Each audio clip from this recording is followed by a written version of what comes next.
Hello friends, मैं यश आपका यश classes इस यूट्यूब चैनल में स्वागत करता हूँ। तो आज हम कुछ अलग टॉपिक पर बोलेंगे। उसका नाम है टाइम ट्रैवल। तो दोस्तों, अब हम आगे बढ़ते हैं। दोस्तों, टाइम ट्रैवल से जुड़ी थ्योरीज और कहानियाँ हमेशा से हमें खींचती आई है, क्योंकि हर कोई चाहता है भूतकाल में जाकर अपने द्वारा की गई गलतियों को सुधारना या फिर फ्यूचर में जाकर आने वाले भविष्य को देखना। यह सुनने में जितना आसान लगता है उतना है तो नहीं, पर ऐसा क्यों? क्योंकि जब भी हमारा दिमाग टाइम ट्रैवल के बारे में सोचता है, इससे जुड़े बहुत सारे पैराडॉक्स तैयार हो जाते हैं जो टाइम ट्रैवल को और मुश्किल बना देते हैं। अब आगे हम जानेंगे टाइम ट्रैवल के कुछ पैराडॉक्स के बारे में, और फिर उसके बाद हम उन थ्योरीज पर भी नजर डालेंगे जो हमें टाइम ट्रैवल की अनुमति देती है। तो अब हम पहले जान लेते हैं कि पैराडॉक्स क्या है। पैराडॉक्स का मतलब होता है ऐसे सवाल जिनका निश्चित जवाब नहीं दिया जा सकता है, जो सत्य पर आधारित होते हैं लेकिन इनका जवाब असामान्य होता है, जिनको स्वीकार नहीं किया जा सकता। यह सवाल बुद्धि चकरा देते हैं। तो बेसिकली दोस्तों, अब आप समझ चुके होंगे कि पैराडॉक्स क्या होता है। हर समय बोले जाने वाली चीज मतलब ग्रैंडफादर पैराडॉक्स। तो ये है क्या, देखते हैं। बेसिकली यह पैराडॉक्स हमें भूतकाल में समय यात्रा करने से रोकती है।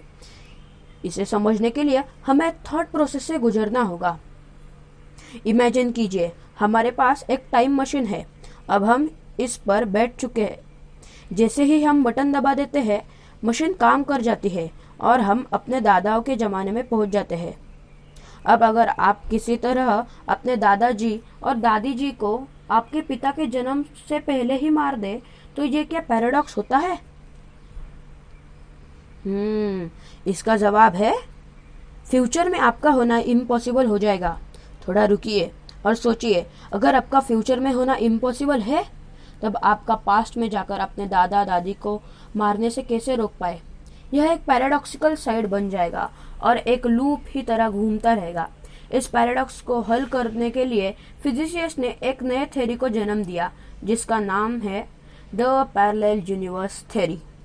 अब हम आगे जाएंगे पैरेलल यूनिवर्स थ्योरी क्या है और यह कैसे हमें भूतकाल में टाइम ट्रेवल की अनुमति देती है।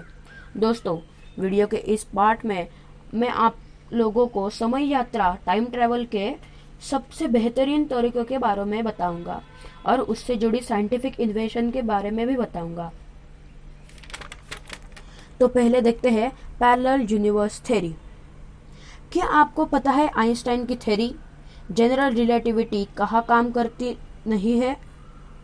इसका जवाब है बिग बैंग के से पहले और ब्लैक होल के अंदर। ब्लैक होल के अंदर आइंस्टाइन की थ्योरी ठप पड़ जाती है और हम प्रवेश करते हैं ऐसे दुनिया में जहां हमारे फिजिक्स के नियम काम करना बंद कर देते हैं।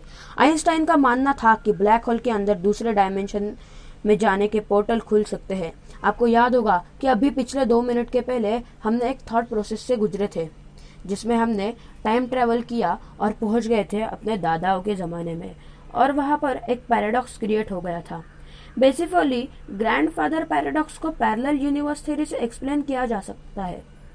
अब हम जब अपने दादी को मार देंगे, तब उससे एक अल्टरनेटिव टाइमलाइन क्रिएट होगी, जहां हमारे वास्तविक टाइमलाइन से बिल्कुल अलग होगी। अब हमारे पास 2 टाइमलाइन होगी। एक टाइमलाइन वहां जिसमें हम टाइम ट्रेवल करके पास्ट में गए और दादा दादी को मार दिया, और दूसरा टाइमलाइन वहां जिसमें हम हमारे दादा दादी मिले थे। बेसिकली पैरेलल यूनिवर्स हमें अपॉर्चुनिटी देता है समय के पीछे यात्रा करने का। इसके साथ ही वर्म होल की भी थ्योरी बताई जाती है, और ब्लैक होल के अपोजिट में वर्म होल है। इन दोनों को जोड़ने वाले ब्रिज को रोजन ब्रिज कहा जाता है। तो ये थी पैरेलल यूनिवर्स थ्योरी और वर्म होल थ्योरी। तो दोस्तों, ये थी पैरेलल यूनिवर्स थ्योरी का वीडियो। आपको ये कैसी लगी मुझे जरूर बताना। हाँ, और वीडियो को लाइक, शेयर, सब्सक्राइब और कमेंट करना भूलिएगा मत। और तब तक कमेंट भी कीजिएगा। धन्यवाद।